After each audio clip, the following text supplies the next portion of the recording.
messieurs, chers amis, bonsoir et très bienvenue à la Sorbonne.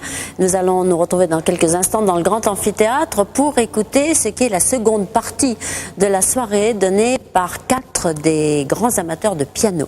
Vous le savez peut-être, si vous ne le savez pas, je vous le dis, c'est Gérard Beckerman qui est un brillant économiste et pianiste quasi professionnel qui a eu l'idée de ce grand concours international des amateurs de piano qui ouvrait toutes grandes les portes de la musique à ces hommes qui ont un autre métier dans la vie, mais qui ont une véritable passion pour le piano. Et nous allons débuter cette seconde soirée consacrée à ces grands amateurs de piano par un japonais. Il s'appelle Masato Tani et il est diplômé de l'université de Tokyo en relations internationales, mais il est graphiste designer. Il va nous interpréter un magnifique concerto qui est le concerto en sol de Maurice Ravel. Le concerto en sol a été composé la même année que le concerto pour la main gauche. Ce concerto pour la main gauche, qui est très spectaculaire, avait été écrit pour un pianiste autrichien qui s'appelait Wittgenstein et qui avait perdu sa main droite à la guerre. Et Ravel lui avait écrit ce concerto en même temps que le concerto en sol. Et tous deux ont été conçus en 1929, c'est-à-dire, si on se reporte dans la vie et l'œuvre de Maurice Ravel, un an après la création du Boléro, qui s'était déroulé à Paris, pendant laquelle une dame s'était levée en criant « au fou, au fou, au fou ». Et Ravel, en sortant, avait dit « celle-là, elle a tout compris ». Mais ce concerto en sol débute, vous allez voir, dans les aigus, avec quelque chose d'une écriture qui est très limpide, qui est très lumineuse, et où le piano dialogue véritablement avec l'orchestre. Et puis on retrouve un certain nombre de choses, entre autres le Landante qui est un lead un petit peu écrit à la manière d'un lead très serein. On retrouve un passage du fameux quintet pour clarinette de Mozart et ça se termine par un dernier mouvement qui est un rondo claironnant. C'est un magnifique concerto qui va être donc interprété par Masato Tani, accompagné par l'Orchestre Philharmonique de la Garde républicaine, dirigé par François Boulanger.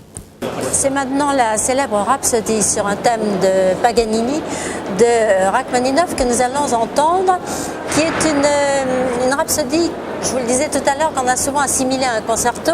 Et à son propos, Horowitz, lorsque nous avons travaillé ensemble pour la première fois, c'était un des tout premiers Musiques au cœur, m'avait raconté qu'il avait assisté à la création, à l'écriture, si vous préférez, de cette rhapsodie. Pourquoi ?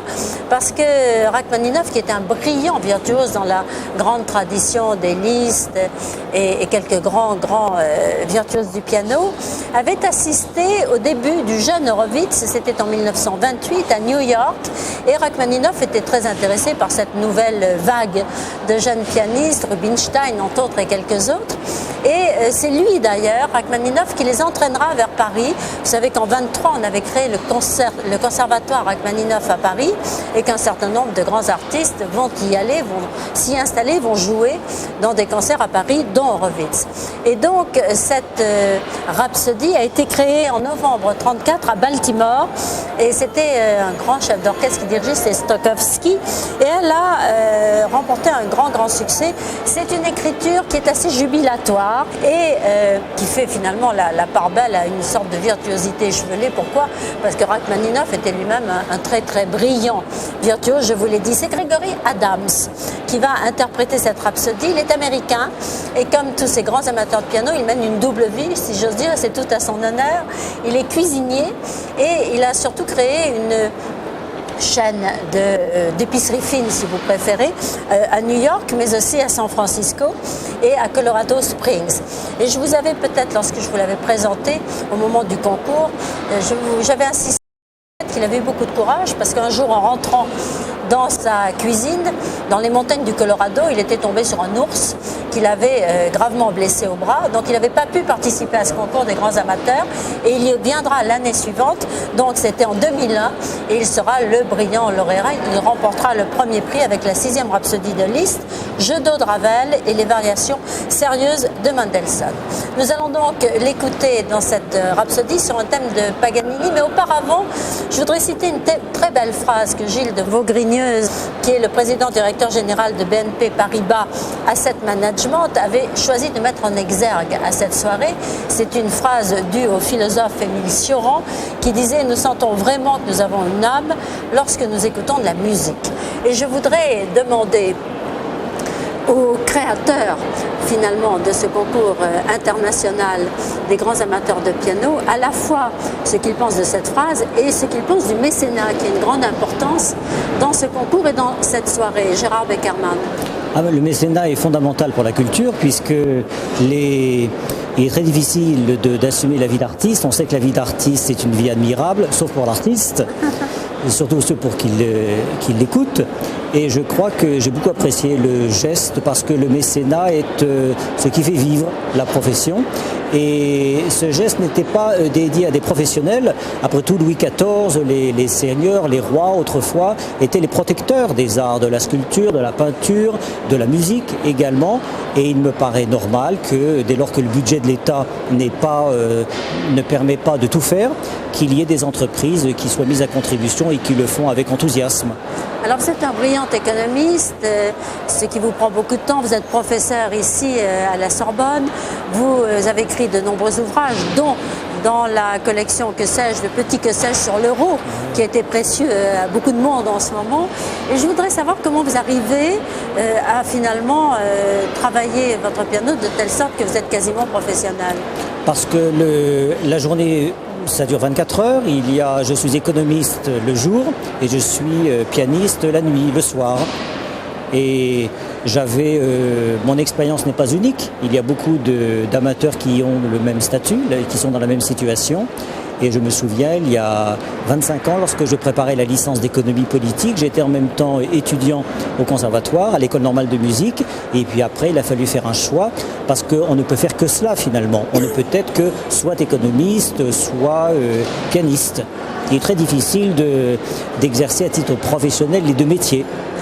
Mais je voudrais savoir, parmi ces 13 années de concours, puisque c'est la 14e édition en janvier 2003, ce qui vous a peut-être le plus ému, le plus touché? Le pianiste? Oui, parmi tous ces instants. Pour être franc, pas nécessairement le lauréat, puisque le concours des grands amateurs, c'est surtout un anti-concours. Il n'y a pas de rivalité, pas de concurrence entre les différents candidats. Ils sont tous fédérés par le même amour du piano et de la musique. Et quand je vois la motivation d'une japonaise, la motivation d'un californien qui fait des milliers de kilomètres, parfois 10 000 kilomètres pour venir jouer à Paris pendant 2-3 minutes, c'est ça qui suscite l'enthousiasme et la passion de ces candidats. Enfin, on rend ce soir un hommage à un homme magnifique, Alexis Weissenberg. Tout à fait. Alexis. Je voudrais que vous m'en disiez un mot. Je l'aime beaucoup parce que ça a été un extraordinaire artiste qui a fait une carrière prestigieuse. C'est en même temps un grand musicien, un homme profond, sincère, authentique. Et il est venu aujourd'hui spécialement de là où il habite. Il habite à plus de 1000 km de Paris parce qu'il a voulu par cela faire un témoignage, marquer de sa présence l'importance qu'il nourrissait vis-à-vis du concours des grands amateurs. Et puis, voyez-vous, il a voulu montrer également qu'il n'y avait pas de séparation entre les professionnels et puis les amateurs, car finalement, nous avons tous une même passion pour la musique, une même âme.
Messieurs, chers amis, je voudrais vous parler d'un artiste magnifique qui est dans la salle ce soir. Il est né à Sofia, il a fait ses études de piano et de composition avec un artiste célèbre, le bulgare Pancho Vladigerov. Ensuite, un petit peu plus tard, à 17 ans, il a fait son éducation musicale à la Juilliard School of Music, sous la houlette de celle qui l'a dirigée, Olga Samarov, le temps de prendre quelques conseils d'Arthur Schnabel et de se lier d'amitié avec une femme délicieuse avec laquelle j'ai eu le plaisir de travailler, qui était Wanda Landowska. Et puis, tout s'est enchaîné. Et je voudrais vous lire la dernière phrase qu'il a consacrée à sa biographie. Il a estimé, comme les plus grands, qu'il n'était peut-être pas nécessaire d'énumérer les différentes récompenses, les succès qu'il avait remportés de par le monde entier, mais qu'il convenait, comme je viens de vous le dire, de parler des gens qu'il avait aimés, qu'il avait admirés, qu'il avait respectés et qui lui avaient apporté des qualités exceptionnelles pour l'exercice du plus beau des métiers. Il termine sa biographie en disant « C'est une existence où le choix constitue le dénominateur commun principal, où s'améliorer, perfectionner, simplifier, réviser, réapprendre et redire restent les facteurs prédominants et sont aussi les seuls gages d'un espoir quasiment infini. » Mesdames, Messieurs, je vous demande d'applaudir Alexis Weissenberg.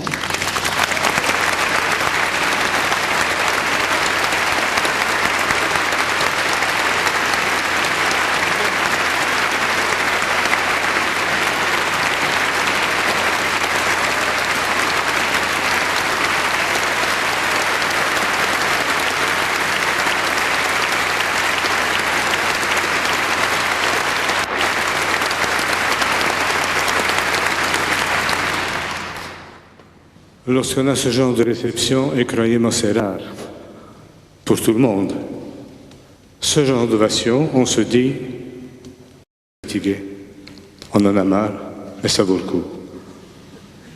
Et ça vaut le coup grandiosement, parce qu'il y a quelqu'un qui est venu un jour me dire qu'il avait un fils de 14 ou 15 ans qui avait une technique fabuleuse. Alors j'ai dit, tant mieux, c'est magnifique. Puis il m'a parlé de ses études et tout ça. Et puis il m'a dit, mais mon fils est aussi un merveilleux musicien. Alors j'ai regardé longtemps et je lui ai dit, écoutez, dites-moi une chose importante. Est-ce qu'il est artiste ou pas?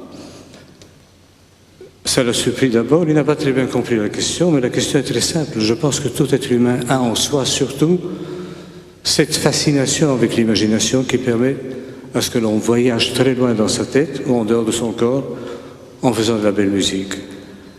Et tous ceux qui sont même, et surtout amateurs, en dehors de l'amour que ça représente, évidemment, pour ce travail incroyable, parce qu'on pense que vous tous venez d'un endroit où vous avez durement travaillé, même si c'est un travail de passion, et vous trouvez le moment nécessaire et possible d'allumer une bougie ou quelque chose, de vous mettre au piano et de travailler pendant 1 ou 2 heures. Je trouve ça la bonne réponse à une vie possible, parce qu'on vit dans un monde fou. Et la seule chose qui puisse encore nous soutenir comme ça, c'est cette télépathie de sympathie musicale qui permet à ce que ça ait lieu. Alors vous tous, nous tous, amateurs inclus surtout, nous sommes artistes naturellement. L'enfant déjà est artiste. Et je pense que c'est une fièvre qu'il faut laisser vivante sans trop la toucher analytiquement, parce que c'est elle qui transporte, c'est elle qui donne et c'est elle qui nous revient. Et je voulais seulement vous dire que j'ai beaucoup voyagé dans ma vie. J'ai eu des succès, j'ai eu des insuccès, j'ai eu des moments durs, comme tout le monde. Et j'ai toujours cherché une maison où je pourrais habiter et travailler avec plaisir. Et puis un jour, juste après un concert, des amis sont venus me saluer sur scène. Il y avait le rideau rouge qu'on a ouvert. Et cet ami à moi m'a dit, tu sais, tu cherches une maison, mais tu te trompes. La maison, c'est eux.